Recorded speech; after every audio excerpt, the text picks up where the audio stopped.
Pig Trail Nation report starts now. All right, hello everyone. Happy Wednesday. So we just got the 2021 football schedule released by the SEC. That is conference and non-conference. So we're going to break it down. Again, if you have questions, tell me which game you're most looking forward to. We're going to talk all about it. And it always seems, everyone says Arkansas schedule's tough. It always seems tough. And there are definitely stretches, especially on the road this year, that Arkansas is going to have to battle through, and we're going to break some of those down. First, let's just take a look exactly what this SEC specific schedule looks like. It's going to start with Texas A&M on September 25th. That game, as always, back at Arlington. I know some Hog fans a little upset that Arkansas is not going to play in Fayetteville to kind of reciprocate the favor of having to go to College Station last year, but they will be playing in Arlington against Texas A&M. Then on October 2nd, they go to Georgia. And then on October 9th, they play Ole Miss, and that game is also on the road. So September 25th, October 2nd, and October 9th, 3 straight weeks of having to go on the road for Arkansas, and then they turn around and come home and play Auburn on October 16th. So that stretch right there is something that Arkansas is going to have to get through, especially on the road. Try to come back for that October 16th game against Auburn healthy. Now, the good news is October 30th is the bye, and it's a Halloween bye. So all you parents out there who like to take their kids trick-or-treating, not have to, counteract with a football schedule, that's kind of exciting for a Halloween bye week for Arkansas. Then on November 6th, Mississippi State comes to the Hill.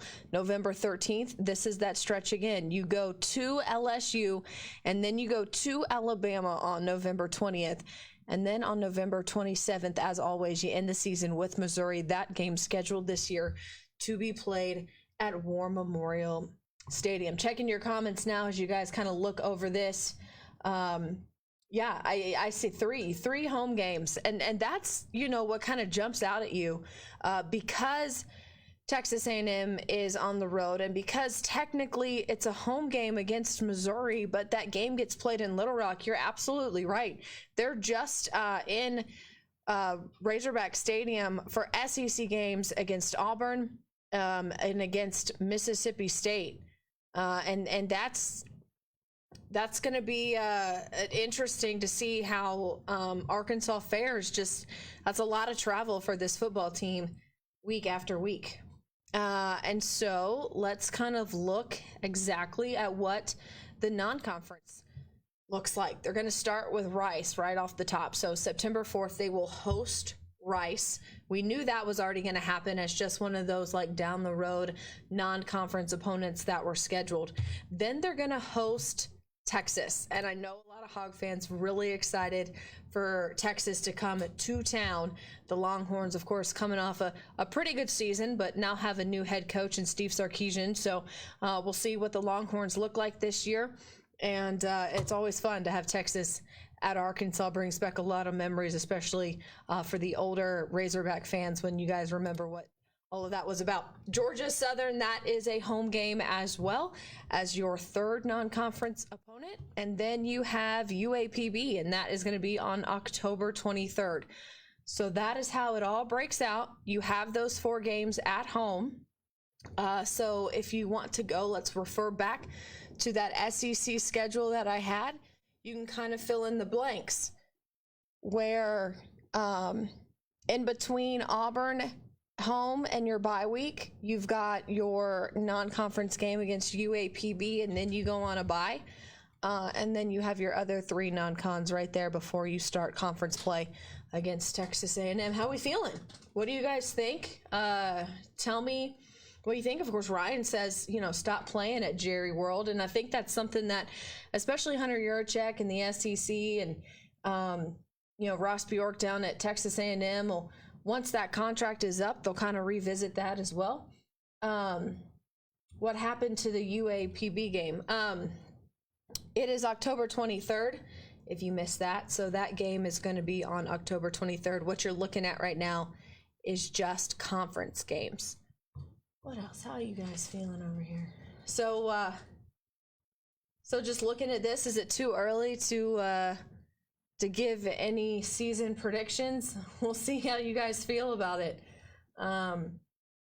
But this is just kind of what Arkansas deals with, you know, every year. We know you have to play LSU, Alabama, Ole Miss. You're going to play those games on the road. Mississippi State is at home. And then again with Missouri, because that's a neutral site down at War Memorial, well, not neutral, but it's at War Memorial Stadium, and then Texas A&M being at a neutral site, you lose home games there. So it'll be interesting to see again how that goes down the road. But there you have it. It's exciting to get this and to kind of look at it, break it down, kind of see exactly what that looks like. Toby, the way that my setting is set up, I just have it with your SEC schedule and then with your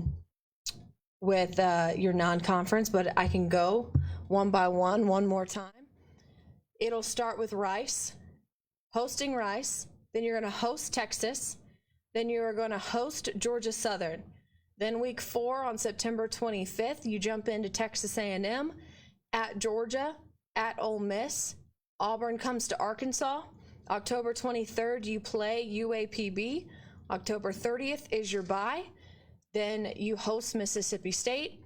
Then at LSU, at Alabama, and then Missouri at War Memorial Stadium. So there you have it. We're going to have much more of this. Our Otis Kirk writing up an article on hogville.net, kind of outlining it, detailing it a little bit more, kind of getting into more specifics of the matchup. And of course, we'll be talking about this tonight at 6 and 10. But just wanted to share with you guys exactly what it looks like and what you can look forward to in the fall. As you guys might have heard, Hunter Yurchek says he hopes and wants a full stadium in the fall. So we'll see what we get there. That's a long ways off. But Hunter Yurchek optimistic that there will be much more Hog fans inside the stadium come the 2021 season. So I know fans can get excited about the possibility of that. So thanks for joining us. Thanks for letting me break that down with you. And again, if you want to look at it, you can head on over to hogville.net and see it all broken down for you there in writing. Until then, guys, thanks for watching, and we'll see you next time.